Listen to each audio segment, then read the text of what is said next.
Bismillah. Sekarang kita masuk part kedua. Jadi part kedua ini mengenal luasnya samudra Al-Quran. Sebetulnya di part pertama sudah ada spoiler ya. Jadi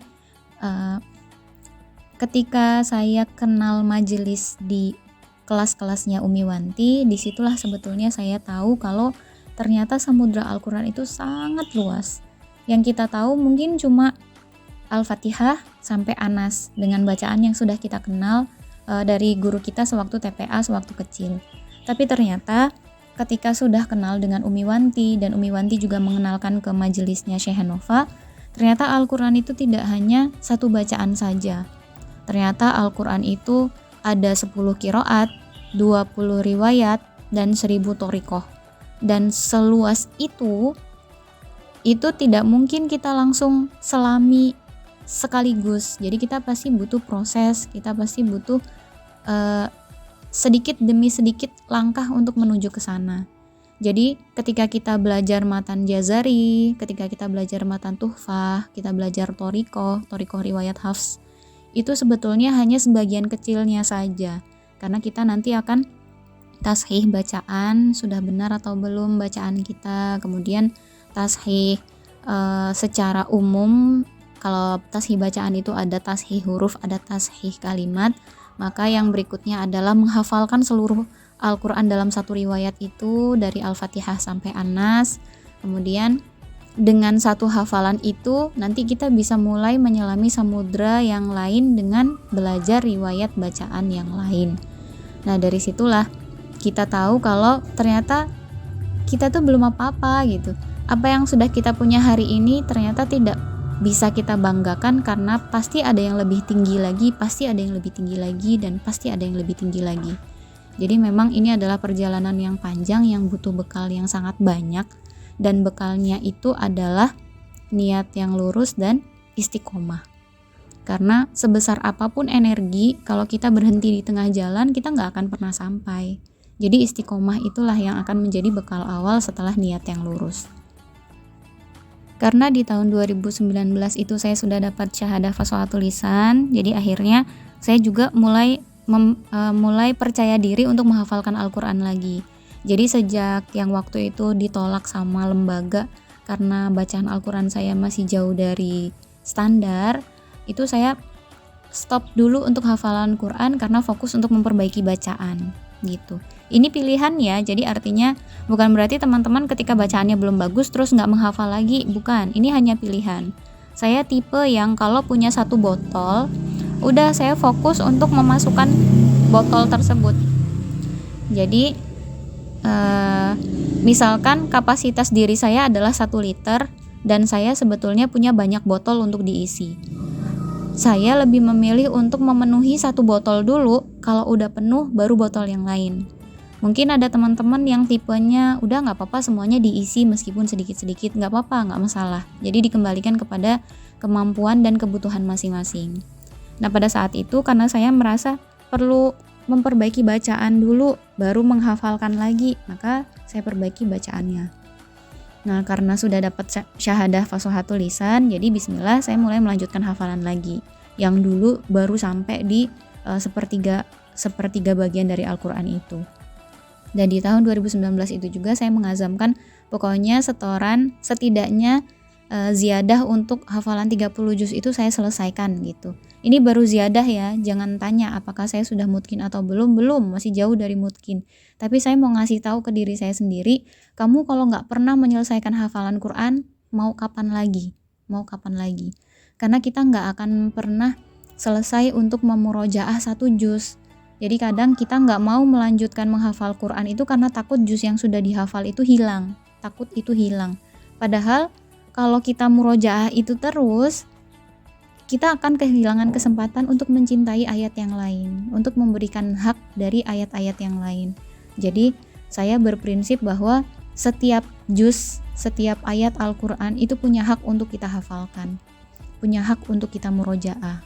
Jadi akhirnya di tahun 2019 itulah saya berazam untuk pokoknya saya harus selesai ziyadah dulu 30 juz. Memutkinkannya nanti sambil berproses gitu.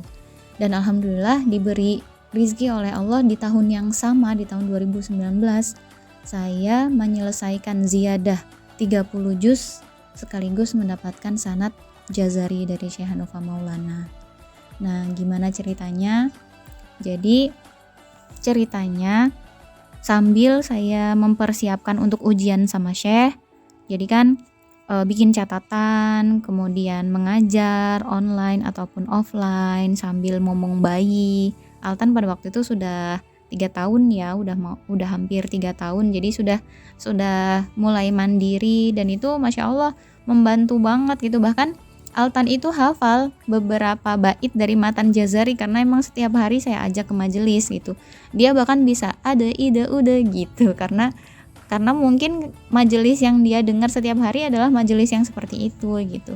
Jadi kalau ada ibu yang bawa anaknya ke majelis, itu saya nggak pernah melarang, karena itu saya juga bercermin pada diri saya sendiri. Saya pengen anak saya dapat barokah majelis juga gitu. Jadi jangan sampai karena kita takut anak rewel, kita takut diganggu, akhirnya malah anak ditinggal di rumah dan kita belajar sendiri.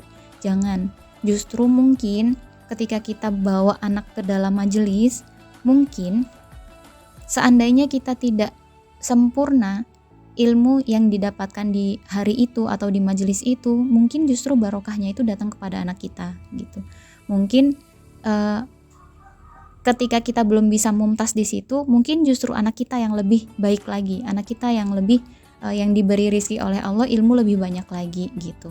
Dan gerbang pembukanya salah satunya adalah dengan mengajak anak ke majelis ilmu. Sepanjang 2019 sambil saya menghafal Quran, sambil saya setoran, dan setorannya alhamdulillah saya punya seorang sahabat dari Hamalatul Quran namanya Mbak Fitriyanti, dan Mbak Fitri itu Masya Allah mau menerima setoran saya setiap hari. Jadi saya punya jadwal untuk tatap muka dengan beliau, setoran langsung 1 juz, tapi setiap hari juga ada setoran yang online. Jadi supaya saya tetap bisa setor setiap hari via online, tapi ada setoran tatap muka 1 atau 2 pekan sekali dengan beliau. Dan itu alhamdulillah di bulan Oktober 2019 saya tasmikan. Karena pada waktu itu belum memungkinkan untuk tasmi 30 juz, saya hanya mewakilkan dari 30 juz itu hanya 1 juz tasmi saja di depan sahabat-sahabat Hamalatul Quran, dan disitulah saya alhamdulillah pencapaian untuk diri saya sendiri adalah saya sudah tuntas ziyadah 30 juz. Jadi kalau teman-teman bilang Ustazah Aulia itu hafizoh, belum, Masya Allah masih jauh. Saya baru ziyadahnya aja, belum memutkinkan, belum ujian 30 juz sekali duduk. Jadi sampai hari ini saya juga masih mengikhtiarkan untuk bisa mutkin dan bisa ujian sekali duduk 30 juz, entah dengan siapa ujiannya, mungkin ujian ke Al-Husnayain dengan Ustazah Ismah lagi, atau saya buat forum supaya teman-teman bisa menyimak 30 juz bacaan tersebut. Itu masih belum saya pikirkan, tapi insya Allah itu akan diazamkan entah kapan terrealisasinya. Dah sampai sini untuk yang hafalan Quran. Untuk yang pengambilan sanad, nah Masya Allah ya, ini pengambilan sanad itu kalau teman-teman pernah ikut majelis offline, pernah ikut daurah offline dengan siapapun, entah dengan saya, entah dengan orang-orang yang pernah belajar dengan Syekh Hanufah atau dengan Syekh Hanufah langsung, teman-teman akan tahu kalau pressure dari sebuah ujian langsung di hadapan seorang guru itu luar biasa. Jadi di tahun 2019 itu bulan Desember, IAC, lembaganya Syekh Hanufah itu memang rutin setiap tahun mengadakan tinta. Jadi tinta itu adalah karantina Al-Quran, karantina Al-Mahir bil Quran. Saya lupa tepatnya kepanjangannya apa, tapi karantina yang di dalamnya sepanjang 10 hari itu kita akan belajar menyelami samudra Al-Quran. Syekh akan menjelaskan syarah Jazari Tuhfah sampai kitab Shorihun Nas, dan memberikan kesempatan pada yang mau ujian, baik ujian Jazari aja, Tuhfah aja, atau fasohatul lisan atau seluruhnya. Jadi kalau ada di majelisnya Syekh, nanti Syekh akan memberikan reminder bahwa sanad itu atau syahadah itu diminta. jadi bukan diberikan. Jadi kita sendiri yang maju gitu untuk bilang kepada panitia, insya Allah saya mau ikut ujian ini, nanti baru sama panitia diberikan sesi waktu untuk bisa ujian kepada Syekh. Nah teman-teman, 10 hari daurah itu, teman-teman tahu nggak kalau saya nggak bisa tidur? Jadi pas perjalanan dari Lampung ke Bandung itu Masya Allah saya deg-degannya luar biasa, karena sekalipun udah hampir 2 tahun belajar, namanya mau ketemu sama pemilik sanad tertinggi, pemilik sanad Al-Quran tertinggi di Indonesia, itu luar biasa khawatirnya gitu. Sekalipun saya ngerasa sudah belajar, udah murojaah, udah ini, rasanya itu nggak tenang gitu, rasanya itu takut nanti kalau gagal gimana, kalau nggak bisa gimana, kalau malu gimana gitu. Dan kekhawatiran itu sampai bikin saya nggak bisa tidur di malam pertama mau ikut daurah. Jadi daurahnya itu saya lupa hari apa ya dimulainya, misalkan daurah pertamanya dimulainya hari Senin, nah malam Seninnya itu saya nggak bisa tidur.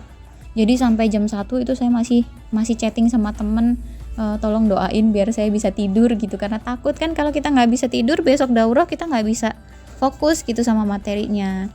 Dan mungkin saya cuma tidur di beberapa jam terakhir sebelum bangun untuk qiyamul lail.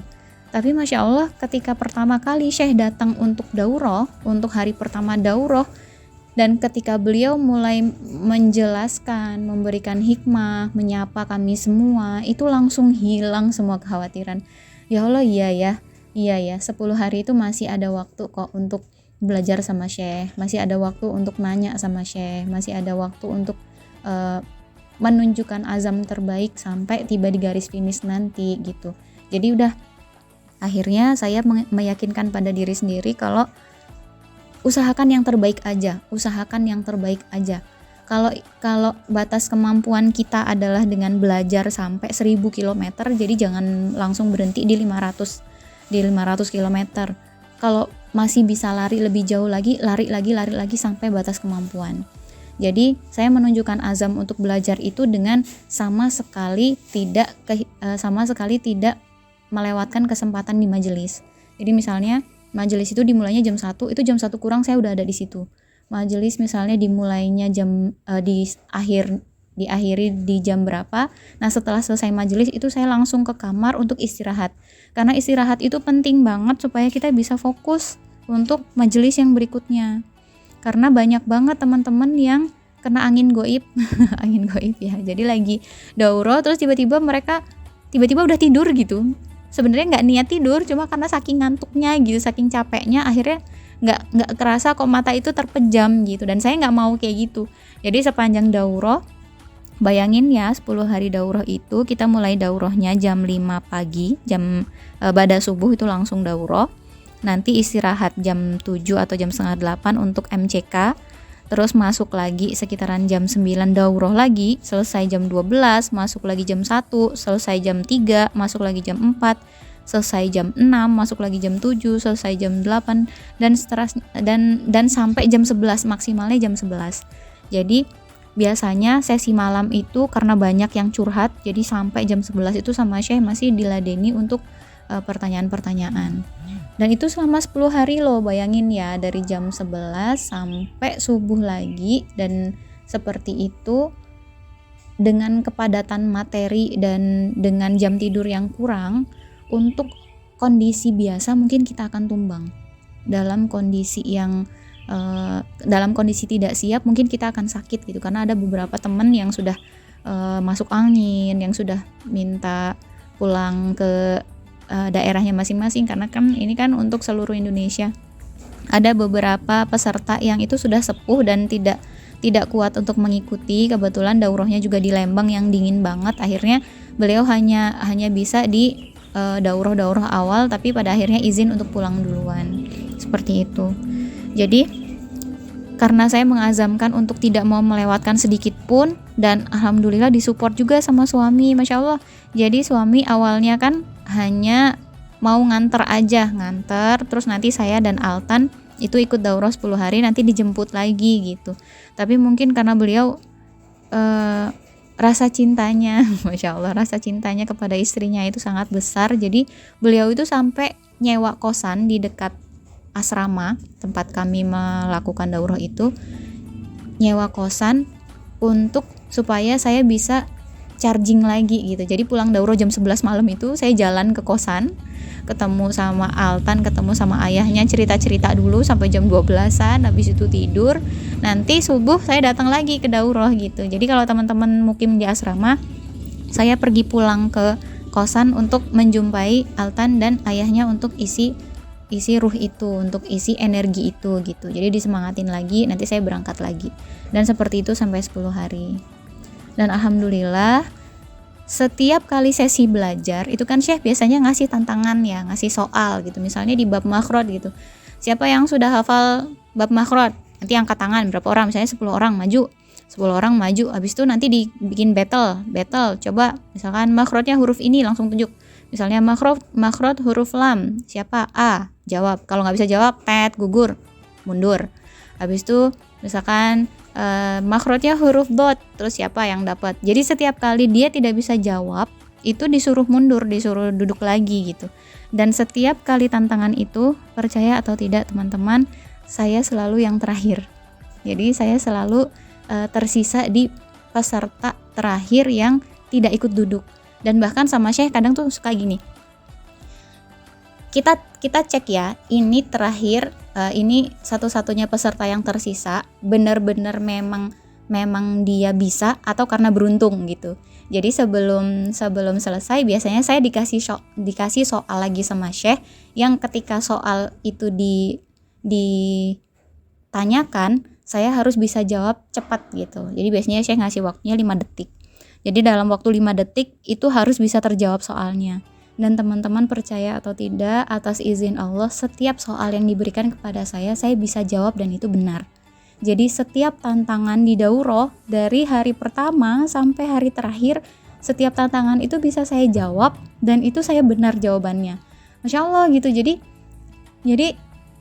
saya ngerasa ya Allah benar-benar dibantu banget gitu, benar-benar dibantu banget sama Allah gitu, ngasih ketika kita mengazamkan untuk bersungguh-sungguh, itu kesungguhan kita tuh dijawab sama Allah gitu, dijawab sama Allah dengan kemudahan.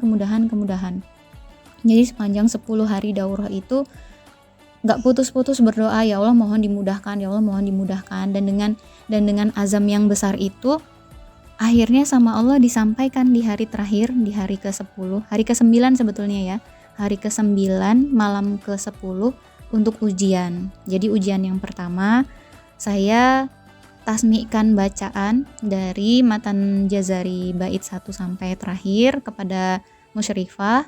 Sudah selesai, nanti musyrifah kasih soal dan soal itu bisa saya jawab. Alhamdulillah pada waktu itu kalau tidak salah itu tidak ada yang salah sama sekali dari matan Jazari.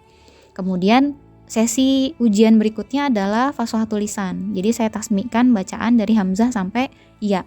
Dari Hamzah sampai Ya ternyata ada catatan. Jadi dari musyrifah itu ada huruf ghain, kalau nggak salah huruf ghain itu belum dapat. Terus ada 3 huruf kalau nggak salah yang belum dapat. Terus karena kesalahan maksimal itu 5, jadi artinya kalau lebih dari 5 sudah tidak ditoleransi lagi. Tapi kalau kesalahannya masih kurang dari 5, boleh lanjut ke ujian yang berikutnya. Nah, saya karena kesalahannya itu 3, jadi boleh lanjut ke ujian yang berikutnya. Apa ujian yang berikutnya? Ujian yang berikutnya adalah ujian tulis. Jadi ujian tulis itu dalam waktu 2 jam kami harus menjawab soal dari Syekh dengan dituliskan di kertas. Dan soalnya itu saya masih ingat nih. Soal pertama adalah Syekh nyebutin nih ada 5 huruf kalau nggak salah, ada 5 huruf dan kita harus menyebutkan di mana makhraj dan sifatnya sekaligus dalilnya ditulis. Jadi dalilnya berarti matannya harus ditulis juga.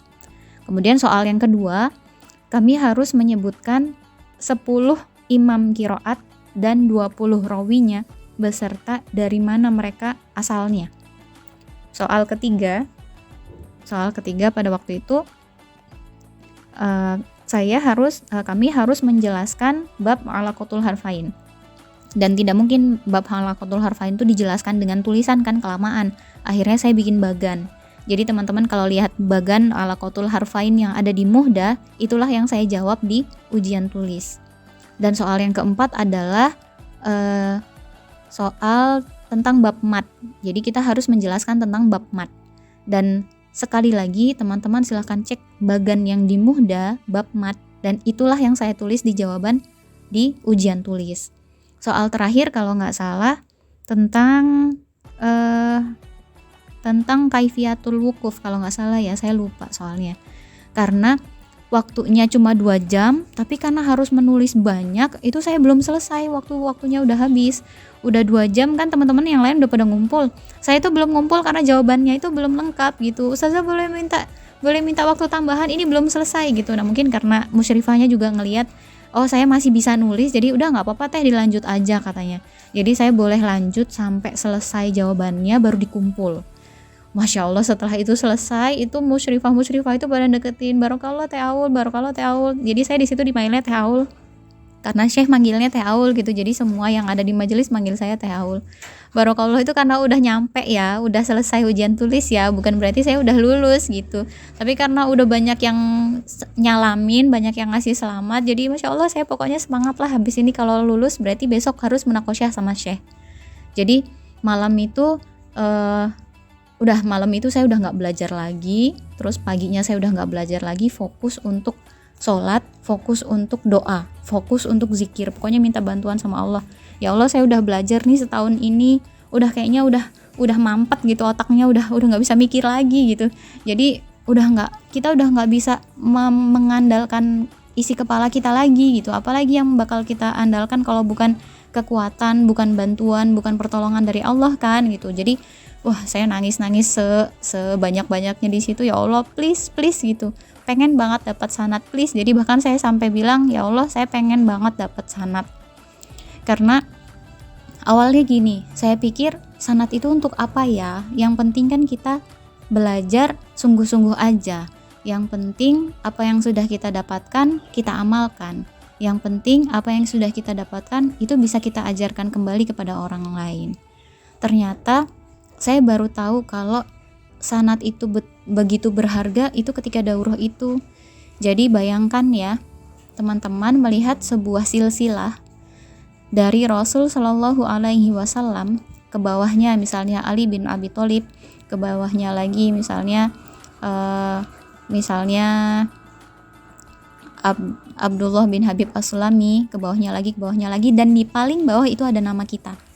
Gimana rasanya kita ada di barisan nama-nama yang mulia itu rasanya Masya Allah nggak bisa diungkapkan dengan kata-kata. Itu adalah sanad Al-Quran gitu, dan itu masih jauh, tapi setidaknya sanad Jazari ini ada nama Imam Jazari di atas, ada nama muridnya lagi di bawahnya, muridnya lagi, dan ada nama Syekh Hanofa di situ, dan ada nama saya di bawahnya. Kan bayanginnya itu Masya Allah kita ada di bagian dari barisan itu, barisan yang menjaga risalah, barisan yang akan menyampaikan risalah ini sampai ke generasi setelahnya. Jadi ada rasa, ya Allah semoga dengan nama ini jadi salah satu wasilah supaya kita bisa membersamai mereka di surga nanti gitu. Kan kita mungkin gak cukup gitu amalnya, ilmunya, segala sesuatu yang kita miliki untuk bisa dapat surga tertinggi, tapi bisa jadi karena kemuliaan membersamai orang-orang yang juga mencintai Allah dan sangat besar kontribusinya kepada agama ini, mungkin aja kita bisa ditarik bersama dengan mereka. Almar'u ma'aman ahabba, seseorang akan bersama dengan orang yang dicintainya gitu.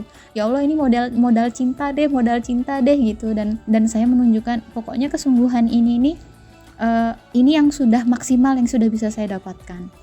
Udah, jadi pagi-pagi diinformasikan sama panitia kalau mau ujian sama Syekh silahkan nunggu di depan ruangannya Syekh, ruangan khusus untuk pramunakosyah di sebelum jam daurah dilaksanakan. Jadi jam 8 daurah. Nah, sebelum jam 8 kita sudah harus duduk di depan ruangannya Syekh, nunggu gitu untuk pramunakosyah. Nah, saya dari jam 7 itu udah di depan. Dari jam 7 saya udah mandi, udah rapi, udah siap pokoknya kalau mau pramunakosyah, karena pokoknya saya nggak boleh telat, pokoknya saya nggak boleh datang di mana Syekh itu udah datang duluan gitu. Jadi saya udah di situ, terus Syekh datang, terus saya bareng sama 3 orang peserta yang lain yang mau ikut munakosyah FL. Jadi pas soal tulisan juga sama Syekh diberi kesempatan untuk munakosyah, dan alhamdulillah ada 3 orang atau 4 orang ya, saya lupa. 3 orang kalau nggak salah, tapi yang munakosyah hanya 2 orang, ada 1 orang yang gugur.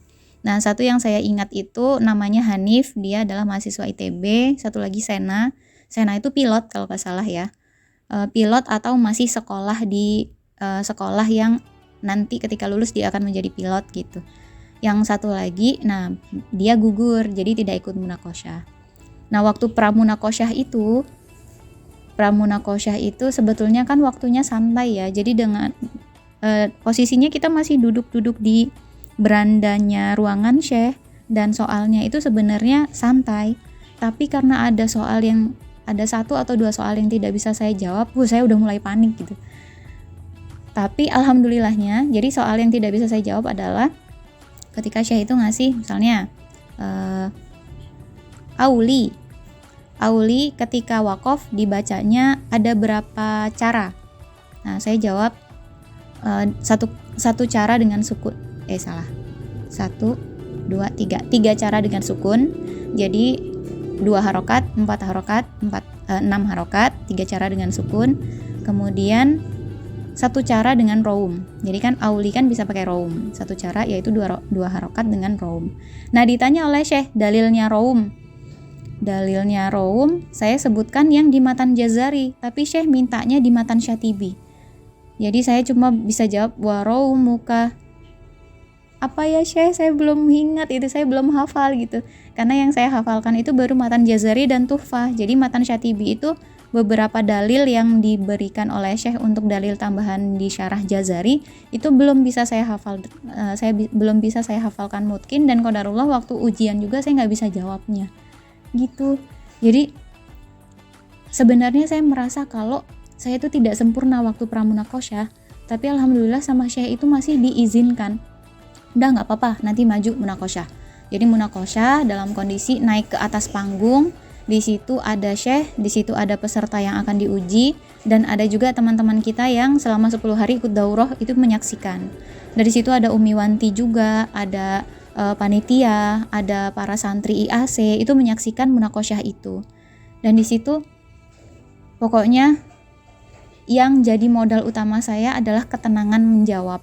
Karena kita kalau udah gerusa-gerusu, kalau kita udah ribet, udah rungsing, udah overthinking, itu pasti bakal jawaban yang seharusnya bisa kita jawab itu bakal nggak bisa dijawab gitu.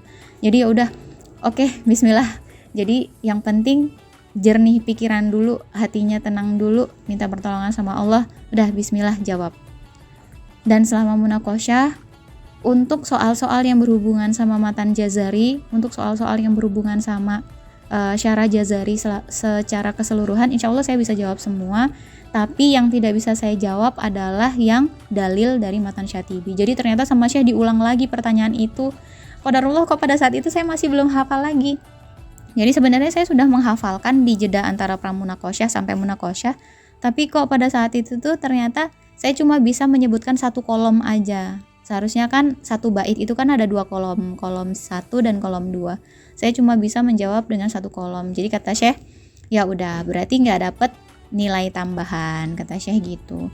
Dan alhamdulillah, terus setelah selesai itu Syekh langsung bangkit, Teh Aul namanya siapa? Terus nama orang tuanya siapa? Akhirnya dituliskanlah di selembar ijazah sanad Jazariyah nama saya dengan orang tua saya. Kemudian ada 2 orang peserta yang diminta untuk ikut tanda tangan juga di situ sebagai saksi bahwa benar Aulia Musa Mustika sudah diberikan sanad, sudah diberikan ijazah oleh Syekh di Daurah Tinta 2019 yang pada waktu itu munakosyahnya di tahun 2020 tanggal 1 Januari. Masya Allah, alhamdulillah.